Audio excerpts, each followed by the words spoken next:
Hi, here we go with Chapter 8, Behold the Executioner. There were few pleasures in life greater than entering the world of Epic as the Executioner. He walked among the players like an unworshipped god. They could all see the figure, but they had no idea of the fact that a human consciousness was in control of it, and, at the slightest whim, he could take the life of any of them. Having entered the password known only to the members of the Central Allocations Committee, Ragnok relaxed into his seat, relishing every moment as the executioner rose on his platform from the box and slowly rotated. The executioner was a tall human male, nondescript features covered by a great war helm.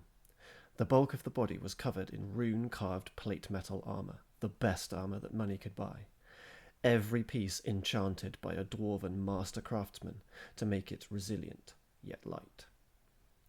His golden-edged shield showed the screaming face of a demon. That shield was unique and had been bought from the Prince of Al-Karak, a realm of nomads deep in the desert. There really was a demon in the shield, whose resistance to magic meant that no player, and very few NPCs or monsters, could cast a spell that could harm the executioner. The warrior had a variety of weapons, including an ornate longbow and a quiver full of magic arrows.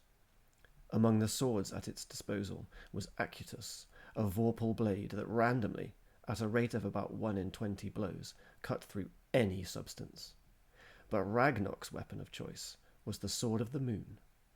This elegant silver weapon was swift for its size and sent shivers of fear through opponents, causing them to freeze in their actions.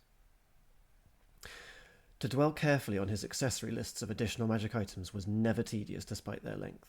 The executioner was equipped with the maximum complement of rings, jewellery, potions, scrolls, ointments, and a miscellany of helpful implements, for example the rope of climbing.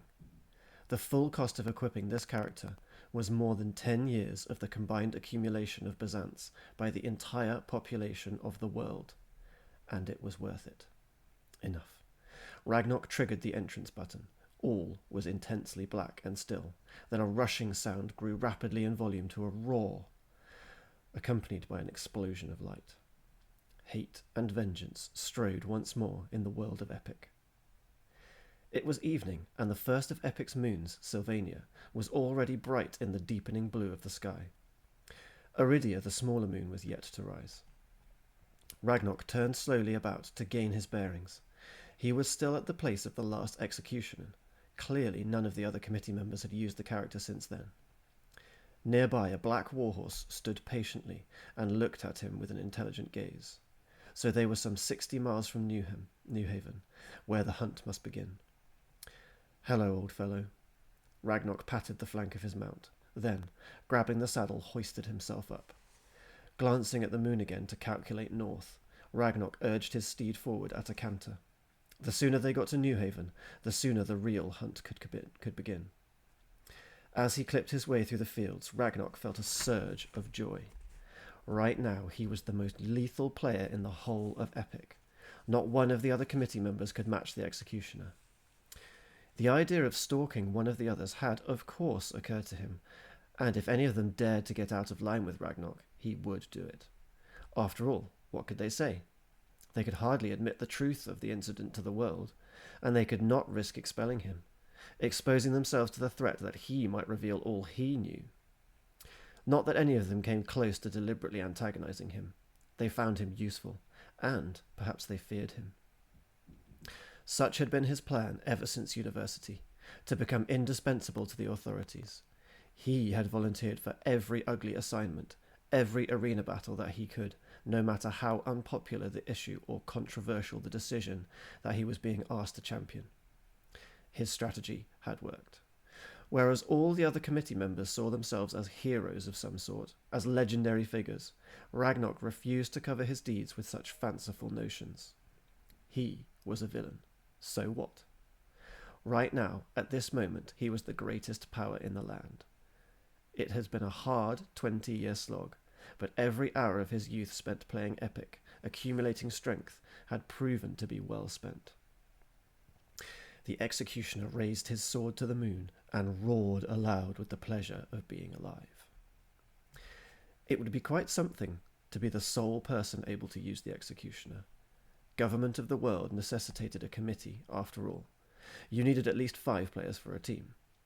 Plus, there were sufficient demands on the authorities that a committee of 9 made sense. But what if you were the only person with access to the executioner? How the other members of the committee would bow and scrape to please you. The others were getting old. There were younger players waiting their chance, people he was cultivating, including the sons and daughters of the present leadership. He had waited 20 years to get on the committee. It would not take him so long to command it. A cart track came into view, and Ragnok turned to ride along it. This would take him to the old stone road that ran straight to New Haven. He had covered half the distance to the road when he saw a movement on the track.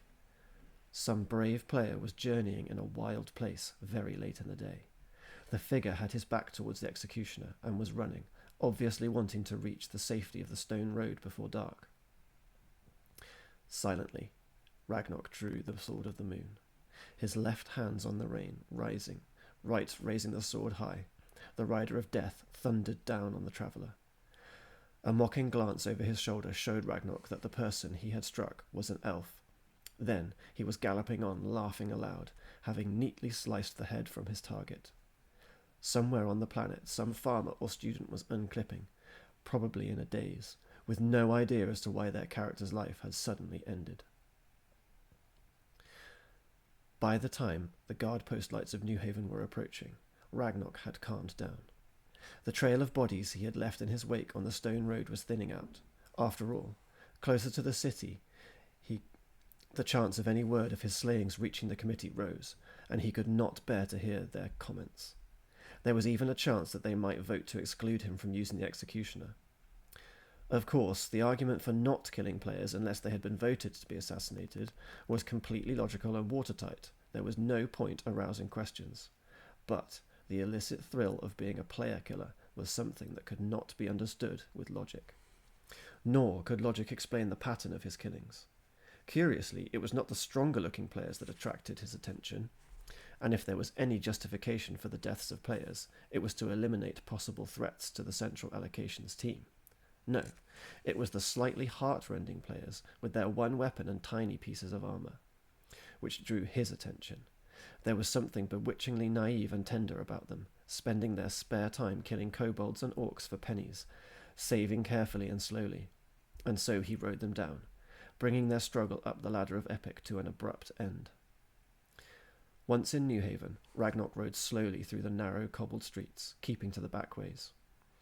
Although he would be taken for an NPC and ignored by the vast majority of players, there was always a small chance that someone would come and talk to him, in the hope that he would have some clue to some foolish quest. After a tedious and restrained journey through the back streets, he arrived at the cathedral and tethered the horse. The cathedral was busy. Oil lanterns had been lit on the walls, drawing attention to the vast space that was enclosed under the high vaulted roof. Statues of the holy martyr and her acolytes filled deep-set alcoves. Monks in cowls were chanting, while a representative cross-section of New Haven society sat on the benches to hear the evening sermon from the bishop. You had to admire the sophistication of epic. Even though there was probably not one other player in the building, the NPCs continued with a life of their own. If you were engaged in a quest that required meeting the high and mighty of New Haven, you could do worse than to wait here and try to talk to them after the service was over. Still, that was for people like Svein Redbeard.